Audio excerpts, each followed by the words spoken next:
विमल बहुत परेशान था। उसे समझ में नहीं आ रहा था कि वो इस परिस्थिति से कैसे निपटे। वो अपनी माँ को बहुत चाहता था, किंतु उसकी पत्नी और बच्चे उसकी माँ से बहुत दूर भागते थे, क्योंकि उसकी माँ की एक आँख नहीं थी। साथ ही उसकी कमर भी 90 अंश पर झुकी थी। वैसे वह अपना काम खुद कर लेती है, किंतु फिर भी वो उसकी पत्नी और बच्चों के लिए हमेशा खटकती है। दादी, आप ऊपर के कमरे में जाओ, मेरे दोस्त आ रहे हैं, विमल के बेटे अखिल ने बड़े बेरुखी से कहा।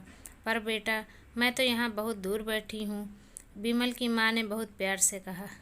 नहीं, आप उनके सामने मत रहो, वो मुझे चिढ़ाते हैं, अखिल ने ज़ोर से डांटते हुए कहा। क्या हुआ अखिल, क्यों चिल्ला रहे हो? विमल की पत्नी कामनी ने किचन से ही आवाज़ लगाई। देखो ना माँ, ये दादी यहीं ड्राइंग रूम में बैठी है और मेरे दोस्त आ रहे हैं, अखिल ने शिकायत भरे लहजे में कहा। माँ जी, आप ऊपर चली जाओ, क्यों हम लोगों को लजवाती हो? कामनी ने बेटे का पक्ष लेते हुए कहा। बेचारी सरस्वती चुपचाप उठकर जीने के सहारे ऊपर जाने लगी। कमर झुकी होने के कारण उन्हें ऊपर चढ़ने में बहुत परेशानी हो रही थी, किंतु वो पूरी ताकत से ऊपर के एक अकेले कोने वाले कमरे में जाकर बैठ गई। विमल बाजू के कमरे में सब सुन रहा था। उसे कष्ट हो रहा था कि उसकी माँ को अपमानित होना पड़ रहा है, किंतु वो असहाय था। अगर वो कुछ कहता है तो पत्नी और बच्चे उसके विरोध करने लगते हैं। दूसरे उनके तर्क भी सही लगते हैं। चूँकि वो एक प्रशासनिक अधिकारी था, उसका सामाजिक स्तर बहुत ऊंचा था। उसकी ससुराल भी उच्च घराने में थी, अतः वह चुपचाप इस तरह हर दिन अपनी माँ को अपमानित होते देखता रहता था। रात को विमल की पत्नी ने कहा, देखो जी, अब कुछ करो। कल कलेक्टर साहब की पत्नी आई थी, माँ जी अपने देसी धुनधारा में उनसे मिली।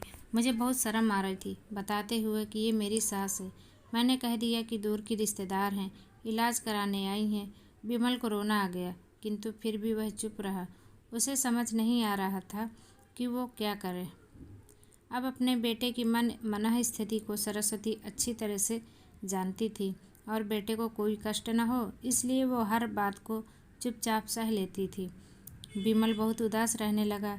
एक तरफ परिवार और सामाजिक स्तर पर जीने की प्रतिबद्धता थी, तो दूसरी ओर माँ। आखिर माँ ने अपने बेटे की यह हालत नहीं देखी। एक दिन उसने अपने बेटे से कहा, विमल, बहुत दिन हो गए हैं, मैं अपने गांव जाना चाहती हूँ, मुझे वहाँ पहुँचा दो, मेरा यहाँ मन नहीं लग रहा है। किंतु माँ, वहाँ तो कोई नहीं है, तुम्हारी देखभाल कौन करेगा? विमल ने आश्चर्य से पूछा। अरे, सब गांव वाले तो हैं, वो तुम्हारे मामा जी तो उसी गांव में रहते हैं, और फिर हम सारी व्यवस्थाएं कर आएंगे ना। कामनी की तो जैसे मन की मुराद मिल गई हो। हाँ बेटा, बहू सही कह रही है, सरस्वती ने लंबी सांस लेते हुए कहा। विमल जानता था कि गांव में माँ की देखभाल करने वाला कोई नहीं है, लेकिन अपनी पत्नी की जिद के कारण वह अपनी माँ को गांव छोड़ने पर विवश हो गया। माँ को गांव छोड़कर आते वक्त उसे रोना आ रहा था तथा अपनी बेबसी पर गुस्सा भी आ रहा था, किंतु परिवार और पत्नी समाज ने इन मनोभावों को दबा दिया और वो सुकून सा महसूस करने लगा। कुछ दिनों के बाद उसके चाचा, जो अमेरिका में रहते थे, आने वाले थे। जब विमल बहुत छोटा था, उसके पिता जीवित थे, तब वो भारत आए थे, और उसके बाद अब वो भारत आने वाले थे। पूरा परिवार और आस पड़ोस बहुत उत्साहित था। अमेरिका से विमल के डॉक्टर चाचा आ रहे थे। डॉक्टर रमेश ने जैसे ही घर में कदम रखा, सबने मिलकर बहुत उत्साह से उनका स्वागत किया। क्यों विमल, भाभी नहीं दिख रही हैं, कहाँ हैं? डॉक्टर रमेश ने उत्सुकतापूर्वक पूछा।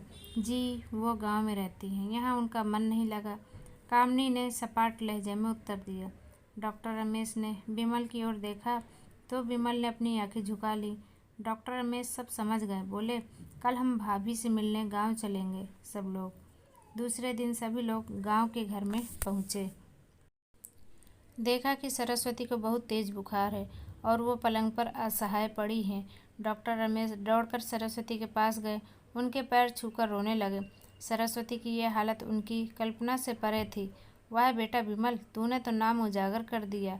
अपनी माँ की यह हालत देखकर तुझे तो शर्म भी नहीं आ रही होगी। डॉक्टर रमेश ने विमल को लगभग डांटते हुए कहा, नहीं देवर जी, विमल का कोई दोष नहीं है, मैं खुद गांव आई थी। सरस्वती ने अपने बेटे का बचाव किया। मुझे सब पता चल गया भाभी, आप चुप रहो। क्यों बहू, तुम्हें अपनी सास की कुरूपता पसंद नहीं है? समाज में तुम्हें नीचा देखना पड़ता है ना? डॉक्टर रमेश ने कामनी की ओर व्यंग से देखा। कामनी निरुत्तर होकर विमल को देखने लगी। आज तुम जिस सामाजिक स्तर पर हो वो इन्हीं के संघर्षों की देन है। और बेटा विमल, तुम्हें शायद मालूम न हो कि बचपन में जब तुम 1 साल के थे तब छत से नीचे गिरने के कारण तुम्हारी एक आंख फूट गई थी और तुम्हारी रीढ़ की हड्डी में भी समस्या थी। तब तुम्हारी इस कुरूप माँ ने अपनी एक आंख और अपना बोन मैरो तुम्हें देकर इतना सुंदर स्वरूप दिया था। कामनी बेटा, इतने सालों तक संघर्ष करके बेटे को प्रशासनिक अधिकारी बनाने वाली इस संघर्षशील औरत की तुम लोगों ने यह दशा कर दी। तुम्हें ईश्वर कभी माफ़ नहीं करेगा। डॉक्टर रमेश की आंखों से अश्रु जलधारा बह रही थी। अब भाभी, आप मेरे साथ अमेरिका जाएंगी, यहाँ इन स्वार्थी लोगों के बीच नहीं रहेंगे। डॉक्टर रमेश ने सरस्वती से कहा। विमल को तो काटो तो खून नहीं था। डॉक्टर रमेश ने उसके चाचा थे, उन्होंने जो राज बताया उसके बाद तो विमल को यही लग रहा था कि उससे ज़्यादा पापी इंसान इस दुनिया में कोई और नहीं है। वह दौड़ता गया और माँ सरस्वती के कदमों में लिपट गया। माँ, मेरा अपराध अक्षम्य है। मैं जानबूझकर चुप्पी साधे रहा, आपका अपमान करवाता रहा। अब सिर्फ आप ही मेरे घर में मेरे साथ रहेंगी और कोई नहीं। विमल ने आग्नेय दृष्टि से अपने पत्नी और बच्चों को देखा।